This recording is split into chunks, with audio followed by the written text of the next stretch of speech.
Okay, eto na siya. So, ang sabi niya dito, DDS before Lindol, gawa Duterte yan, pero inangkin ni Bangag. Tapos DDS after ng Lindol, gawang Bangag yan, bakit ipapasa sa mga Duterte? Ay nako, precisely the point. Oo, Day, tama talaga ang sinabi mo. Ganito ha, paliwanag natin. Hey guys, linawin natin tong sinasabi ng vlogger na to. Hindi kasi the project was funded because of the Dutertes. Therefore, that was a project by the Dutertes. Kaya lang, it was subsequently created and constructed during the time of Marcos. So sino ba sino nag-fund? Sino ba nag-construct? O di ba? So sisihin natin yung nag-construct, hindi ginamit ng tama yung pondo. Eh alam mo naman pagkagawang ano, gawang ano during this time, di ba? O di ba? Ang dami pang inang diyan, i-repair diyan eh kasi nga hindi maganda ang pagkakagawa, di ba?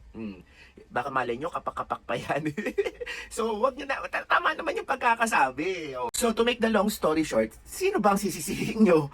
Yung tao na nagkaroon ng dahilan para magkapondo sa pagpapagawa niyan? O yung taong gumamit ng pondo? O, di ba? O, tama naman. O, credited naman talaga sa mga Duterte yan eh. O, pero, ayun na nga yung sinasabi natin eh. Kapag pagka yung mga part ng mga kabilang parlor ang gumamit ng pondo, ganyan talaga ang resulta.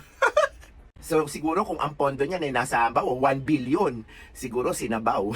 Sinabaw ang semento.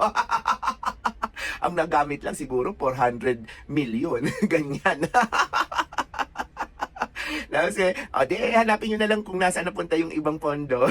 Para aesthetic lang ba? Mapakita lang na may natapos at may nagawa. Ang inaalala ko yung sa school na bagong gawa. Baka sabaw din.